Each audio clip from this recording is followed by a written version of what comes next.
check it out. See, now you have dudes like that. I'm just coming out here and doing my thing. To me, dudes like that won't last long.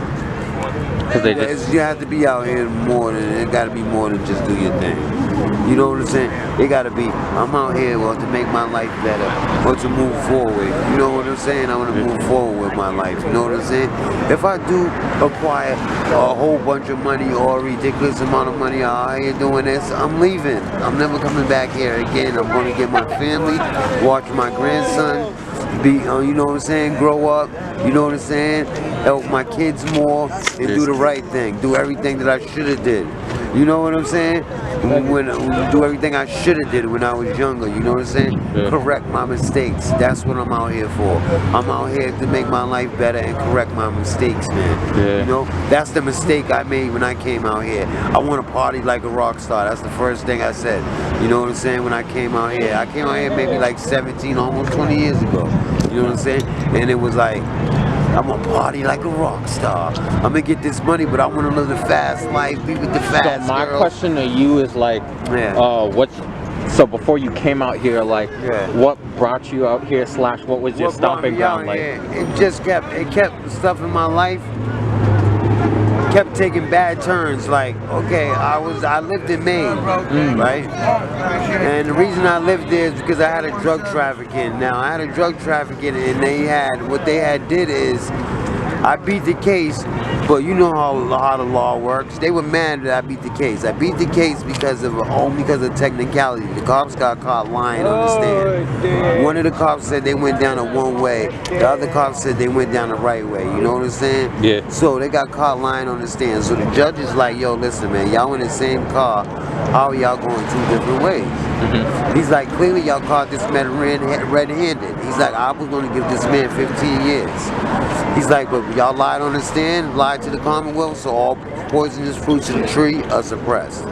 Suppressed all the evidence. So I ended up beating the case with a lot of drugs. Yo, but that's so crazy how 12 can lie on the fucking stand, nothing happens to them, but if we lie on this stand because we got nervous or some shit, they're gonna be like, oh, that's perjury. Now But that's look what bullshit. they did. Look how they went outside the law though.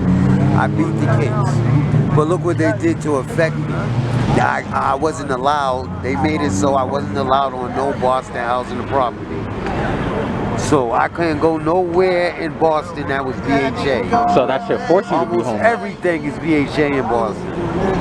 You see what I'm saying? Yeah. So now you're forcing me to hit the streets. You're forcing me to go on the streets because I can't go nowhere. I can't live with my grandmother or my family no more because they live on BHA. You see what I'm saying? Yeah. So it's like now my grandmother's heart's broken. You know, my mom's died when I was 13. So my grandmother basically raised me. You know what I'm saying? Yeah. So it's like, wow, now where I'm gonna go? I had to go to Maine. While I was in Maine, my grandmother passed. You know what I'm saying? This is like in 2008. While I was in Maine, she passed. When she passed, I snapped. You know what I'm saying? Because that was all I had. You know, I called my grandmother my mother, you know, because my mother died when I was 13. You know, my mom's died when I was 13. I took care of my little brother. He's out here now. But I took care of him. He was a premature. He was a preemie.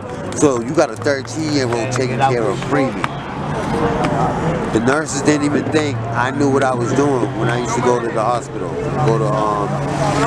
But you was looking out for him the whole time and managing his stuff because he was too young to represent because himself. my mother showed me before she died. It was like my mother knew that she was going, man. That was the scary shit. It was like my mother knew she was going. She would make me go over, force me to go over there and show me how to do the shit. Like, this is how, feed your brother. Change your brother's pampers. You know what I'm saying? And it'd be like almost like, damn, I didn't have him. I'm not his father. You know what I'm saying? And then upon having my brother, my mom's passed to like, I want to say a month and a half, 2 months later, my mom's passed. Yeah. After she had my brother. You see what I'm saying? So therefore he never seen. And that puts a lot of stress on and he you. Never Because seen. You said 13, right? Yeah. Yeah, so that's when you should be getting ready to like do your little middle school dance or some shit and just kind of. And my little brother never seen my moms. You know, he called my grandmother moms until he came of age, and I had to tell him, yo, listen, this is your moms. You know what I'm saying? That ain't your moms. That's your grandmother. This lady in this picture.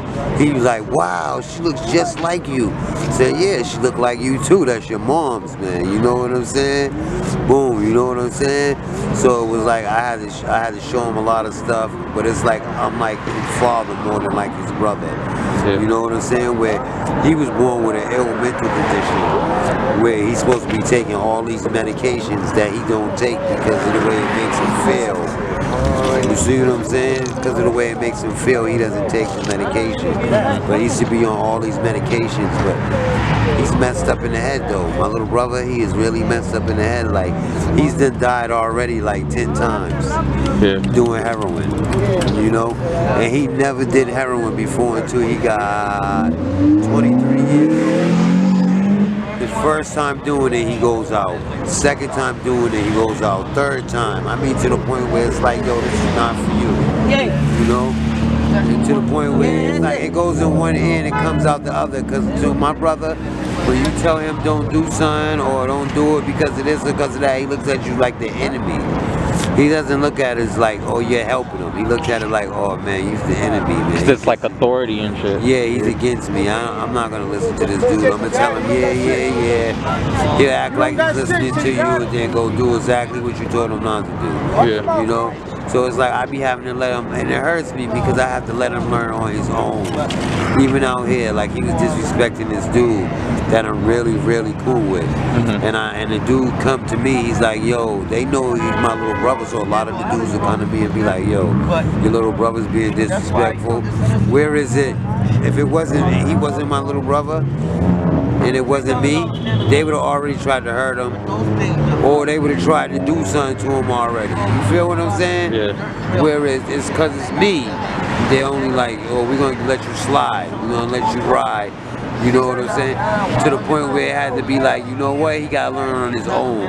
You know, just don't kill him, don't stab him, don't hit him with no weapon, or don't really hurt him. But if you got to, you gotta. If you want to be on some punk shit, he got to knuckle up and deal with it. He gotta knuckle up and learn how to take care of himself. You know, he can't just keep, because he was going around telling everybody he was my brother, thinking that he was gonna ride my coat wings, and I told him, no, you're not gonna do that.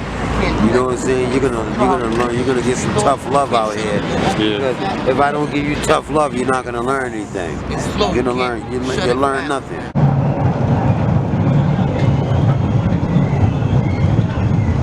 It was the federal guideline system. Yeah. Now the federal guideline system stated, it said that if you get caught with a kilo of heroin, a kilo of heroin would be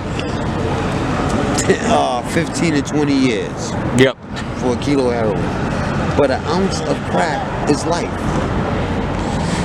That's backwards, bro. Yo, even the fact, like, okay, back in the day when you get caught with like a thing that X, that's a manslaughter charge. I was like, how? My cousin, he just came out of the feds twice, okay? They got these things, and he got this thing in the feds where it's called, like, you know, not to be, you know, sound racist or whatever, but it's called a nigga crime. Wow, really? I'm like, cuz, what's a nigga crime? He said a nigga crime is crack and guns, because they smoke you for those, because who gets caught with those the most? Black people. But a nigga crime is, that's why there's so much time on them. Whereas the heroin and the powder, there ain't that much time on it. Who gets caught with all the powder? White boys. Yep. Who's partying with all the powder at their parents' crib while their parents are gone? White boy. Yep. You see but if you catch a black man with the same shit, you're gonna get way more time. Way more time. And they don't see it like that, man. Where they need to see it like that. They don't see it like that. Like, y'all giving us permission to sit out here and do these drugs, right? Yeah. Why not leave this tent open there all night? Because they don't care as long as y'all are killing yourselves and poisoning your shit. But the second you trying to make a meal, even if you're doing it by any means, just like some of your other counterparts, then it becomes a problem because it's seeping outside your community. Yeah, that's what I'm saying. That's like that fucking, my pops is always talking about it in Godfather. I forget who says it, if it was like Don Tito or some shit. He's like, leave it for the colored people. Exactly. That's what I'm saying. Exactly. Leave it for the color people. That's what they call them. That's what my cousin was saying. Like they call it in the feds, the black people. They call them nigger crimes. I'm like, why do y'all call them nigger crimes? He said because all the crimes that the black people do, and you get smoked for. You know what I'm saying?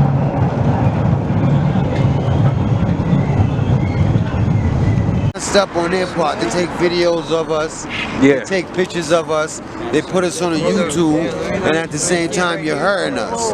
Like we had a tent where everybody can go, people could be off the streets, you know, the streets won't be so trashy, you know, they could do their drugs in there and they'll be safe because they're around other people.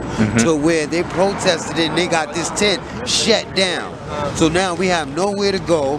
We're out on the street because of the COVID-19. We can go in no buildings. We have nowhere to go to the bathroom. You know what I'm saying? Yeah. Some of us are barred from the shelters, so we're out here in the cold regardless. We have nowhere to go. You see what I'm saying? So we're out here trying to live. So while they're taking videos and pictures and all this other stuff, they need to think about that we're out here trying to live. This ain't a game show, man. Y'all out here making fun of us, man. You know, and some of us still got families and shit and people that care about us out there, man. You know, they don't want to see their people. They know that people doing drugs and stuff, but they don't want to see their peoples out here strung out and stuff like that. You know what I'm saying? On the computer and stuff like that. You know what I'm saying? Yeah. We go through a lot of shit out here, man. Every day. Just to live out here, man, is a struggle, man. Not counting what you gotta do. Just to live out here is a struggle. Yo, people out here are hungry right now, man. You know, literally need food. You know what I'm saying? Yeah. So it's like, come on, it's all types of stuff that they don't think about, man, that we go through, man. You know what I'm saying? Just imagine you sitting out here going to sleep every night and you got hunger pains. Yeah, are you going through withdrawals? That's only gonna and you last have for so to many use days. shit, You're gonna be like, listen, man, I don't want to do, but I gotta do what I gotta do, man, because I gotta get something to eat. You know what I'm saying? So I gotta do what I gotta do to get something to eat, because if I don't, I'm not gonna eat. You know what I'm saying? Not counting kids. You know what I'm saying? And the stuff we go through. I just had a baby's mother 3 months ago that passed in South Carolina. You know what I'm saying? Damn, now I got a 15-year-old down there by herself, had to come up here to live with her grandmother. You know what I'm saying? I'm not in no means, I'm not in no position to take care of her, a 15-year-old, you know what I'm saying? But at the same time, she knows I love her. But at the same time, come on now, you know, they could be giving us help. All this government funding and these grants and stuff that these shelters and these places get, they don't give us none of that money. None of that money. We had to steal these blankets from the U-Haul to keep warm. That's so wild. You mean to tell me they couldn't take a grant or some of that government funding and buy us blankets or something, man? Nope, we're not worth it, they think. You feel me? They give us little cheap-ass security blankets. Little cheap-ass silver blankets that don't keep you warm. You know what I'm saying? Yeah. You know what I'm saying? We had to break in the U-Haul and get these blankets just to stay warm. You not get hypothermia around here or nothing, you know? And then a hospital, if you're not spitting up blood, throwing up blood, or on your last leg, or practically dying, they don't want you in there. You see what I'm saying? The lady tells me, the nurse tells me in the hospital, she says, what do I gotta do or what I gotta give you to get you to leave? I said, what? She said, what I gotta do or what I gotta give you to leave? I said, leave? What about get him something so he can survive, yo? Yeah, give me some help. I said, well, listen, I'm in pain, and they told me to keep a hot and cold compression on it, and I'm in pain. She went and got me a hot and cold pack and gave me some ibuprofen and said, okay, you can leave. That's what she did. That's what she did. So, alright, so before we got this, you know, segment like recorded and stuff, we was having a brief conversation about how you said you've been out here like one of the longest, and you know, you've seen so many people come and go, hundreds, you know, new, hundreds old, and how you lost 20 people out here. So tell people, tell them what that's like to know people like younger, like younger than yourself, or even like half your age coming out here and getting wrapped up in this. Tell them what that's about. That it's tough. It's tougher for the younger crowd.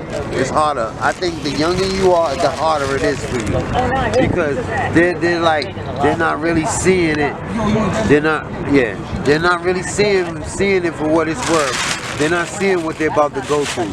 I see them and I say, well, damn, it's 100 of us out here now that all, you know, we're close. We've been here for a while now.